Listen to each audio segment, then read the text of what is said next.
ওই ট্যালেন্টটা থাকে যে খুব মাইনিউটলি জিনিসটাকে অবজার্ভ করতে পারে। যেই অবজার্ভ করলো ওখান থেকে দেন ওটাকে রিক্রিয়েট করতে পারে থ্রু একটা স্টোরি, পেন্টিং, একটা গান বা through comedy. So I think the sense of observation is what is important, যে আমার আশেপাশে হচ্ছেটা কি। আর সবাইকে দেখার দরকার, এই নয় যে আমি যে ইয়েতে বিলং করি জাস্ট আমি ওদেরকে দেখলাম।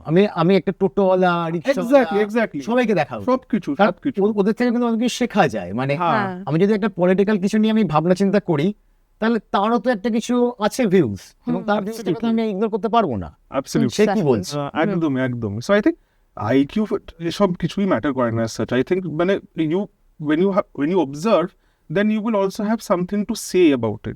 So basically you need a set of qualities and you can work on them and develop them. হ্যাঁ মানে হিউমারটা এমন জিনিস যেটা is মানে not the domain of one particular kind of people. So আর এটা না থেকে মানে তোমার মধ্যে আছে তো আছে, আছে এটা তো আছে, You মানে can someone grow is it, sarcastic, someone is হ্যাঁ, right, sarcastic, মানে- এরকম একটা ব্যাপার মানে আমি আজকে যদি গান গাইতে চাই তাহলে গান গাইতে পারবো না, কারণ আমাদের নেই ব্যাপারটা। কম্বিনেশনটা ট্র্যাজেডি হয়ে যাচ্ছে। So we were talking about schools and colleges. What story from your school is something that you keep using, budget inspiration, তোমার comedy-তে, but from your workspace that kind of keeps coming up in your comedy, or something very popular that you designed on that?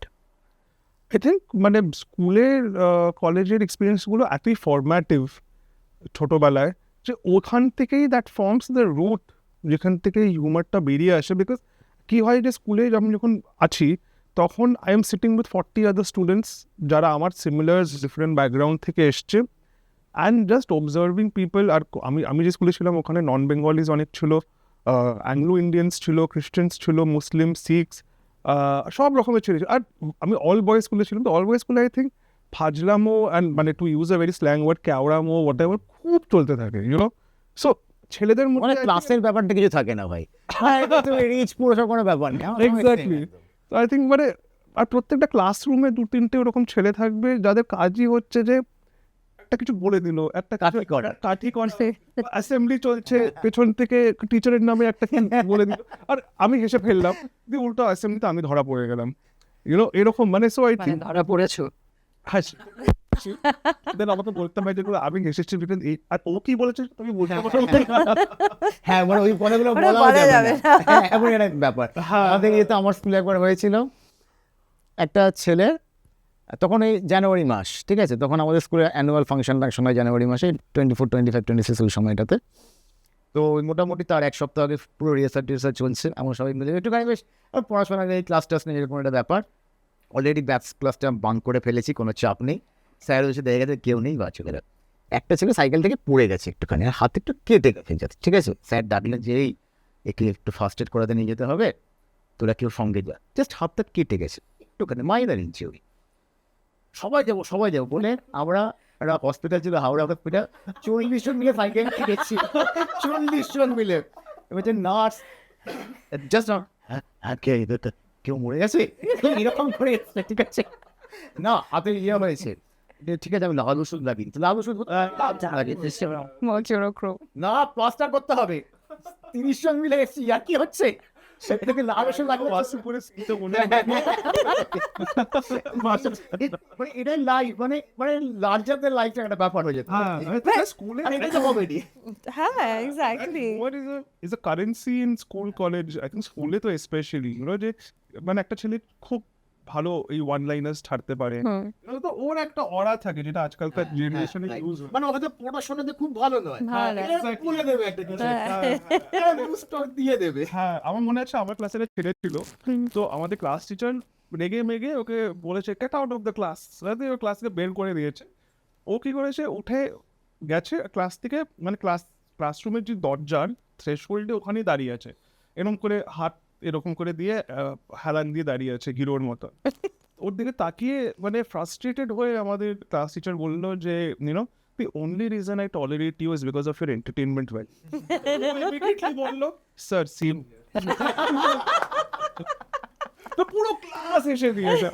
Oh my God. তো আর ওই same ছেলেটাই আরেকদিন teacher, অন্য একটা teacher মানে খুব frustrated বলেছে just pick up your book, just pick up, মানে to say that you know get out. Yep. O literally okay ma'am বই পিক আপ করে আবার রেখেছি। তো এইসব জিনিস মানে ইউনো যে হ্যাঁ, মানে- ছেলেরা তো সবকিছুতেই হাসবে, সো ওখান থেকে হ্যাঁ। আই থিঙ্ক ইউনো সাবকনসিয়াসলি অনেকটা হিউমার আই থিঙ্ক ওখান থেকে আমাদের The foundations. Foundation definitely. So এই যে হিউমার আমি ওটাকেই মনে করতাম তখন যে ভাই টিচারকে বলে দিল একটা কিছু। হ্যাঁ, এতটা জিনিসপত্র কিন্তু মেয়েদের স্কুলে তো হয় না, and I beg to differ. all But we girls shall move on.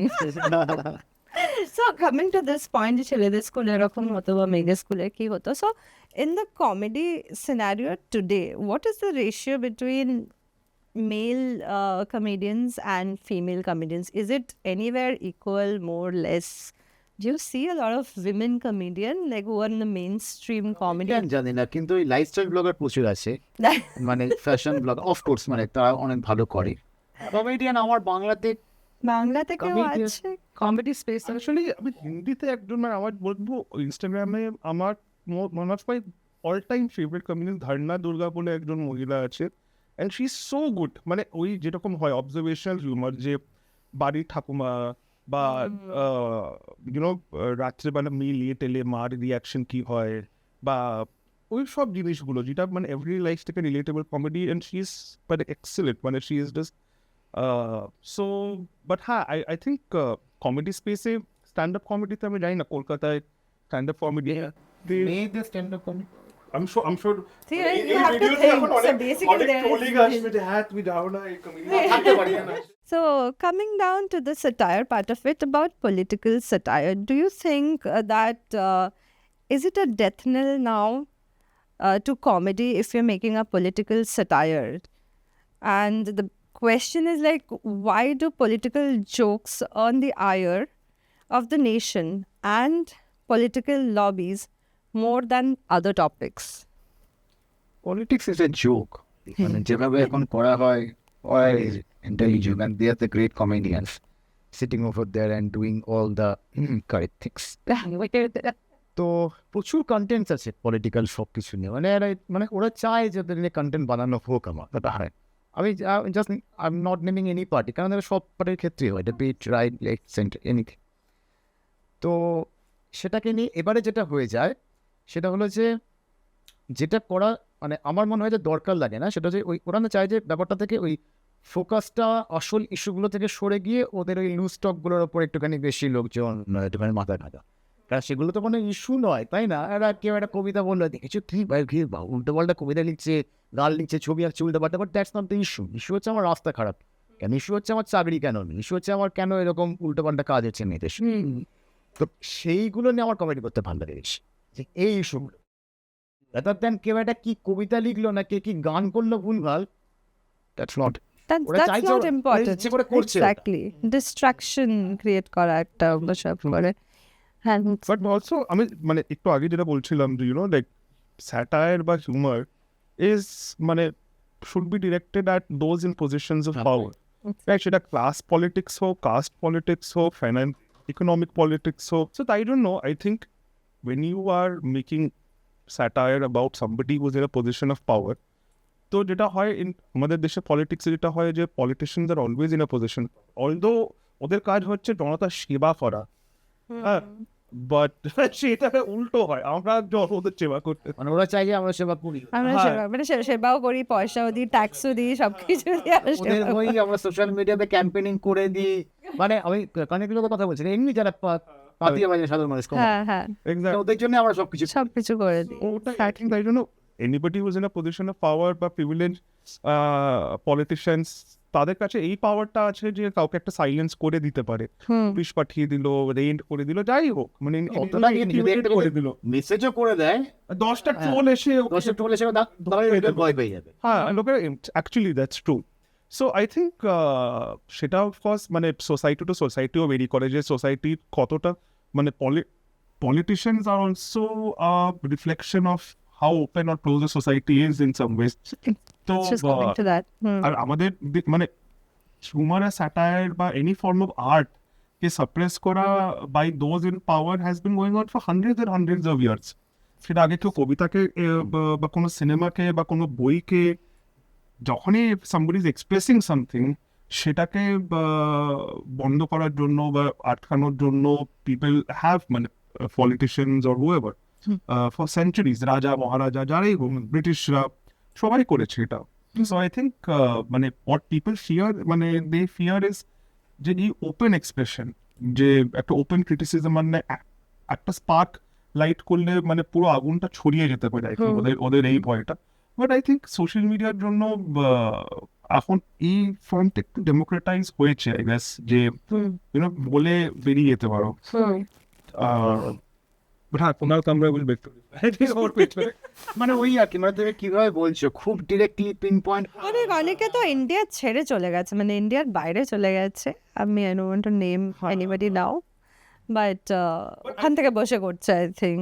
হ্যাঁ হ্যাঁ, but I think as long as society exist and people exist, এগুলো এটা থাকবেই। এটা গোপাল ভাঁড় রাজার এগেনস্টে বলছি, তাই না? তো সেটা কি, সেটাও তো কমেডি তো করে গেছে। Exactly. থাকবে। আই থিঙ্ক যত দাবানোর চেষ্টা করা হবে আরো বেশি করা হবে। রিটালিয়েশন ততই করবে, যখন বাড়িতে It should be so.